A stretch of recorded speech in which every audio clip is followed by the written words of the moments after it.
ಇನ್ನು ಅಲ್ಲಿಂದ ತರ್ಲೆ ನನ್ನ ಮಗ ಇದು ಹೇಗೆ ಶುರುವಾಯಿತು ಅಂದ್ರೆ ಒಂದು ನೀವೇ ಒಂದು ಡೈರೆಕ್ಷನ್ ಮಾಡಬೇಕು ಅನ್ನೋ ಕಾನ್ಸೆಪ್ಟ್ ಯಾವಾಗಿಂದ ಶುರು? ಅದು ಅಷ್ಟೇ, ಏನೋ ಕಾಶಿ ಸರ್ ಜೊತೆ ವರ್ಕ್ ಮಾಡಿದೆ, ಎರಡು ಸಿನಿಮಾ ಏನೋ ಮಾಡಿದೆ.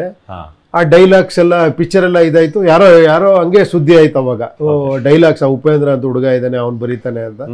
ಸೊ ಆಫರ್ಗಳು ಬರೋಕ್ ಶುರುವಾಯ್ತು, ಡೈಲಾಗ್ ಬರೀತೀನಿ ಅಂತ. ಶಿವರಾಜ್ ಅಂತ ಒಬ್ರು, ಅವ್ರು ಮರಿಬಾರ್ದು, ಅವ್ರು ಬಂದು ಕಾಶಿ ಸರ್ಗೆ ಹೇಳಿದ್ರು, ಅವನಿಗೆ ಡೈಲಾಗ್ಸ್ ಇದೆ, ನೀವು ಬ್ಯುಸಿ ಇದ್ದೀರಲ್ಲ, ಕಳಿಸ್ಕೊಡಿ ಅವನ್ನ ಅಂತ. ಕಾಶಿ ಸರ್ ಆಯ್ತು ಮಾಡೋಗು ಅಂದ್ರು. ಸೊ ಅವಾಗ ನಾನು ಬೇರೆ ಸಿನಿಮಾಗೆ, ಅವಾಗ ಶಂಕರ್ ನಾಗ್ ಅವ್ರ ಸಿನಿಮಾ, ದೇವರಾಜ್ ಅವ್ರದ್ದು, ಪ್ರಭಾಕರ್ ಅವ್ರದ್ದು ಎಲ್ಲರ ಸಿನಿಮಾಗಳಿಗೆ ಸ್ಕ್ರಿಪ್ಟ್ಗಳು, ಸ್ಕ್ರೀನ್ ಪ್ಲೇ, ಡೈಲಾಗ್ಸು, ಹಾಡುಗಳು, ಈ ಥರ ಅವಾಗ ತುಂಬ ಬ್ಯುಸಿ ಇದ್ದೆ ನಾನು. ಸೊ ಆ ಟೈಮಲ್ಲಿ ಯಾವುದೋ ಒಂದು ಸ್ಕ್ರಿಪ್ಟ್ ಕೊಡ್ಬೇಕಾದ್ರೆ ನಂದೊಂದು ಸ್ಕ್ರಿಪ್ಟ್ ಹೇಳಿದೆ, ಇದೇ ರಾಮಸ್ವಾಮಿ ಬಾಬುಗೆ. ಅವಾಗ ಇಲ್ಲಪ್ಪ ಈ ಸ್ಕ್ರಿಪ್ಟ್ ಬೇಡ, ಇದೇ ಮಾಡೋಣ ಅಂದ್ಬಿಟ್ಟು ನನ್ನ ಸ್ಕ್ರಿಪ್ಟೇ ಓಕೆ ಮಾಡಿದ್ರು. ನೀನೇ ಡೈರೆಕ್ಷನ್ ಮಾಡ್ಬಿಡು, ಹೆಂಗಿದ್ರು ನೀನು ಅಸೋಸಿಯೇಟ್ ಆಗಿ ಮಾಡಿದ್ಯಲ್ಲ ಅಂತ. ಸೊ ಹಂಗೆ ತರಲೆ ನನ್ನ ಮಗ ಸ್ಟಾರ್ಟ್ ಆಯ್ತು. ಅಂದ್ರೆ ನೀವು ಹೀರೋ ಮೈಂಡಲ್ಲಿ ಇಟ್ಕೊಂಡು ಆ ಕತೆ ಬರ್ದಿದ್ರ ಜಗ್ಗೇಶ್ ಅವ್ರನ್ನ, ಅಥವಾ? ಇಲ್ಲ, ಒಂದು ಸ್ಕ್ರಿಪ್ಟ್ ಅಂತ ಮಾಡಿದ್ದೆ ಆಕ್ಚುಲಿ ಕಾಶಿ ಸರ್ಗೆ ಅಂತ ಮಾಡಿದ್ದು. ಆಮೇಲೆ ಜಗ್ಗೇಶ್ಗೆ ಅಡಾಪ್ಟ್ ಮಾಡ್ಕೊಂಡ್ವಿ, ಅವ್ರ ಸ್ಟೈಲು, ಅವ್ರ ಇಮೇಜ್ಗೆ ಅದನ್ನ ಇದು ಮಾಡಿದ್ವಿ. ಓಕೆ.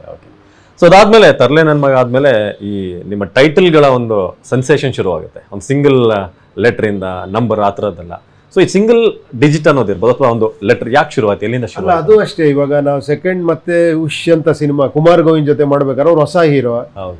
ಆಮೇಲೆ ನಾನೇನು ಅಷ್ಟು ಹೆಸರು ಮಾಡಿರ್ಲಿಲ್ಲ.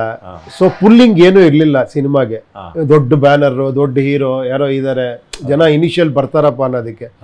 ನಾನೇನೋ ಆಟಾಡ್ಬೇಕಾಯ್ತು, ಸ್ಕ್ರಿಪ್ಟಲ್ಲಿ ಬಿಡಿ, ಸ್ಕ್ರಿಪ್ಟ್ ಒಳಗೆ ಬಂದ್ಮೇಲೆ ಅಲ್ಲಿಂದ ವಾಪಸ್ ಬಂದ್ವಿ. ಆಕ್ಚುಲಿ ಇಲ್ಲ, ನಾನು ಪೋಸ್ಟಲ್ಲಿ ಏನೋ ಮಾಡಬೇಕು, ಅಟ್ರಾಕ್ಟಿವ್ ಆಗಿ ಏನೋ ಮಾಡಬೇಕು, ಟೈಟ್ಲ್ ಬೇರೆ ಥರ ಇಡಬೇಕು, ಅದು ಚರ್ಚೆ ಆಗಬೇಕು, ಇದೇನು ಹಿಂಗಿದೆ ಟೈಟ್ಲು ಅನ್ನೋದೇ ಫಸ್ಟ್ ಚರ್ಚೆ ಆಗಬೇಕು, ಅದು ಆ ಥರ. ಸಸ್ಪೆನ್ಸ್ ಹಾರರ್ ಅಂದಾಗ ರಹಸ್ಯ, ಮನೆ, ನಿಗೂಢ, ಇದು ಆ ಥರ ಬಂದಾಗ ರೆಗ್ಯುಲರ್ ಆಗತ್ತಲ್ಲ, ಇಶ್ ಅಂದ್ರೆ ಹೆಂಗಿರುತ್ತೆ ಅಂತ. ಈ ಡಾಕ್ಟರ್ ಶಾಪಲ್ಲೆಲ್ಲ ಇಶ್ ಅಂತ ಹಾಕಿರ್ತಾರೆ ಗೊತ್ತಾ, ಸೈಲೆಂಟ್ ಆಗಿರಿ ಅಂತ. ಸೊ ಅದನ್ನ ನಾವು ಹಾರರ್ ಮಾಡಿದ್ವಿ, ಒಂದು ಸ್ಕೆಲಿಟನ್ ಇಟ್ಟು, ಅದು ಮನೋಹರೇ ಅದನ್ನ ಇದು ಮಾಡಿದ್ರು, ಡಿಸೈನ್ ಮಾಡಿದ್ರು. ಇಶ್ ಅಂದ್ರೆ ಒಂದು ಸೈಲೆನ್ಸ್ ಇರುತ್ತೆ, ಅದ್ರ ಮೇಲೆ ಮಾಡ್ರೆ ಹೆಂಗಿರುತ್ತೆ ಹೆಸರು ಹೇಳೋದು ನಮಗೆ ಕಷ್ಟ ಆಯ್ತು. ಯಾವ ಸಿನಿಮಾ ನೋಡಿದ್ರೆ ಅಂತ ಹೇಳಿದ್ರೆ ಇಶ್ ಅನ್ಬೇಕಾ ಹೇಗೆ ಅಂತ. ಅದೇ